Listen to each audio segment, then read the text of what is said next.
What's up, everybody? Welcome back to the channel. It's your boy Kangaroo Black coming back once again to talk some SEC football and to talk about all the new coordinators in the SEC. Out of the 14 teams in the SEC, 9 got new coordinators, whether it be offensive coordinator, defensive coordinator, or both. All right. You know, it's on a couple of teams who replaced both offensive and defensive coordinator, and my Alabama Crimson Tide is one of those teams. All right. But anyway, it seems to me that my Alabama Crimson Tide is the only team getting flack because they had to replace both offensive and defensive coordinators. And I guess the flack is because of who Nick Saban decided to hire in Rees as the offensive coordinator and Kevin Steele as the defensive coordinator. Some people say, hey, Kevin Steele is too old at 65. But then you got a team that went out and hired a coordinator who's 62 years old. Haven't heard nothing about it. They say Tommy Rees is too young at 31 years old. At 30 years old. But you got another team to go out there and hire a coordinator who's 31 years old. You haven't heard nothing about it. You probably wouldn't even know it if I wasn't telling you this. But anyway, it is what it is. They can talk all the crap about that they want about my Alabama Crimson Tide and my coordinators. But my coordinators gonna prove to you, hey, that they just the right fit for the job at the University of Alabama. But let's just go ahead and get into this. Okay, I'm gonna start out with those national champion Georgia Bulldogs who got a new offensive coordinator in Mike Bobo. This is not Mike Bobo's first time with the Georgia Bulldogs. This is his third time with the Georgia Bulldogs. Just like it's Kevin Steele's third or fourth time with Alabama. But like I said, Alabama been getting flack about that. And I don't understand it. But anyway, Mike Bobo started out with Georgia in '99 as a grad assistant. Then he left, went to Jacksonville State, came back to Georgia in 2001, stayed to 2014. He was started out as a quarterback coach, his second stint, and got promoted to offensive coordinator. But he was still the quarterback coach also, so he was doing two jobs, just like Kevin Steele is going to be. All right, now Mike Bobo is back with the Georgia Bulldogs, which he came back in 2022 as an offensive analyst and now promoted, as a offensive coordinator. But anyway, like I'm saying, I don't understand why my team getting the flack when other teams is in the same boat with new offensive coordinators. A lot of them have new offensive coordinators, okay? But anyway, it is what it is. Just putting the facts out there that, hey, just like Kevin Steele, this is not Mike Bobo's first stint with Georgia, all right? So it is what it is. Got a job to do. Daggone do it. But I tell you what, with my Alabama Crimson Tide, Kevin Steele, his third or fourth stint with Alabama, will be more successful than Mike Bobo's at the University of Georgia. Now, you remember, Mike Bobo was the offensive coordinator with Brian Harsin at Auburn. And guess what? Brian Harsin fired him after he lost to Alabama. Just want to put that out there. All right. But anyway, let's keep it moving. Then you got Texas A&M with Bobby Petrino. Hey, nobody talking about him and daggone, him being a new coordinator at Texas A&M. Nobody's talking about that. Yeah, they say, yeah, well, Jimbo Fisher finally got a coordinator. He going to turn the play calling over. But seems like to me with Jimbo, that ain't going to be the case. That's just me. I think Jimbo going to have his hand all up in the pot when it comes to calling plays. And he going to micromanage Bobby Petrino. That's just my opinion. Then you got Missouri, a new coordinator, offense coordinator, in Kirby Moore. All right. And that's what I'm talking about. Kirby Moore is only 31 years old. So, but then people want to talk about, Tommy Rees being 30 years old. It's only because of Nick Saban and the Alabama Crimson Tide. They want to hate on us simply because of the success that Alabama has had. You got South Carolina with Dowell Loggins, another new offensive coordinator. Let's look at all these teams with new offensive coordinator. But the only one getting talked about is Alabama. You got Auburn, another team with a new offensive coordinator, and Philip Montgomery. Arkansas, Dan Enos, another new offensive coordinator. Remember, Dan Enos used to be at Alabama. Won him a championship too, but hey, it is what it is. I mean, what coach haven't got a championship if they stayed 2 or 3 years at Alabama? I can't think of not one of them. But anyway, Mississippi State, you got Kevin Barbay, another new offensive coordinator.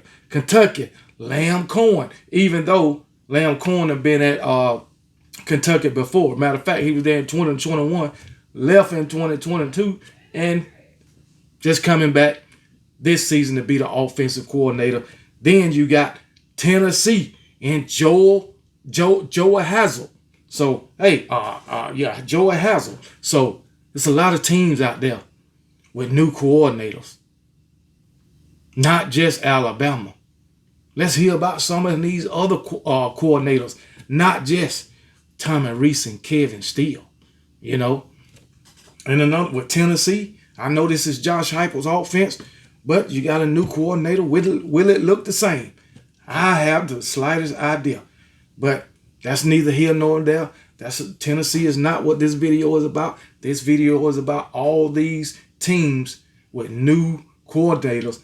And Alabama is the only one in the limelight when it comes to offensive coordinator and coordinators in general. And we know why. Then, you got Arkansas, who replaced both offensive coordinators, both coordinators, offensively and defensively. All right. So it is what it is. Their defensive coordinator is Barry Odom. He come from UNLV. All right. Ole Miss replaced their defensive coordinator with Pete Golding, who came from Alabama. And then so it is what it is. It's only because it's Alabama that this offensive and defensive coordinator hire is getting so much attention. I can guarantee you most college football fans didn't know Missouri got a new offensive coordinator. South Carolina got a new offensive coordinator. Auburn got a new offensive coordinator. Arkansas, new offensive coordinator. Mississippi State, Kentucky, or Tennessee. I can guarantee you half of college football didn't even know that because they so focused on what's going on in Tuscaloosa. I mean, we are college football. Alabama is college football. So nobody know that. All right. And guess what? Them Bulldogs is the national champions. A lot of guys, a lot of college football fans probably didn't even know they had a new offensive coordinator. Probably didn't even know because they don't talk about it like they talk about daggone Tommy Rees and Kevin Steele. And if you want to talk about Tommy Rees, a lot of guys, he was at Notre Dame. He's a Notre Dame reject. I beg to differ. I thought Tommy Rees only won 10 games his first season. But hey, made me out a lie. He won 11. He went 11-2 in his first season as an offensive coordinator. 9-4 in his second season as an offensive coordinator with a backup quarterback. And I tell you what, Tommy Rees has never had a blowout loss as an offensive coordinator. And if you look at his first season, he lost 2 games. And I'm gonna tell you, he lost 2 games in his first season. He lost to Cincinnati. Remember that year, 2021, Cincinnati went to the playoff. People might say, it was Cincinnati. It was Cincinnati went to the playoffs, and they lost to my Alabama Crimson Tide. And he lost to Cincinnati by 11 points, and he lost to Oklahoma State in the bowl game. By what? 2 points. So 2 games, total of 13 points. All right. Neither one of them were blowout losses. Some people might say, 11 points is a blowout loss. No, in my opinion, 17 or more is a blowout loss. All right, that was 2021. Let's go to 2022. He lost 4 games. All right. He lost to Ohio State by 11. He lost to Marshall by 5. He lost to Stanford by 2. And he lost to USC by 11. So he had no blowout losses, in my opinion. Now, you might say, well, he lost to Marshall. Okay, that's fine and dandy. Hell, Nick Saban, y'all lost to ULM 1 time. So, hey, it bees that way sometime. Hell, Michigan lost to Appalachian State. Hell, LSU lost to Troy. But nobody is pointing that out. You want to look at, nobody said nothing about Tommy Rees losing to Marshall until Nick Saban hired him. Just putting it out there. All because it's Alabama. All right? Nobody talking about Arkansas replacing both of their offensive coordinators and defense coordinator. I just named them, and I guarantee you, me just naming them, y'all don't even remember the names. Hell, I don't even remember the names, and I just damn named them. Nobody talking about Ole Miss hiring Pete Golden as a defense coordinator, even though Pete Golden is hot garbage as a defense coordinator. Nobody talking about it. Just Alabama, Tommy Rees, and Kevin Steele. And I tell you what, they're going to prove everybody wrong. All y'all haters and all y'all talking trash about them, they're going to prove you wrong this coming up 2023 season. All right. It ain't been done yet, but it's about to be done in 2023. And that's a new coordinator and a new offensive coordinator, a new defensive coordinator taking their team to the national championship and winning it, all with a first year starting quarterback. You can believe that. But anyway, it is what it is. And that brings me to another point. Just like nobody is talking about all the first year quarterbacks, and that's going to be starting in 2023. All these new quarterbacks, okay? You got Tennessee with a first year starting quarterback, all right? And Joe Milton. You got them Georgia Bulldogs with a first year quarterback and Carson Beck. All right. They done already wrote him as a damn Heisman candidate. I don't know why, because he ain't had nothing but daggone mop-up duty. All right. You got Jackson Dart, who don't even know if he going to be the starter this year at Ole Miss. All right. Then you got Connor Wigman at Texas A&M. I done named 3 quarterbacks. Joe Milton, Connor Wigman, who else I named? Anyway, Joe Milton, Connor Wigman, freaking Jalen Milroe, Jackson Dart.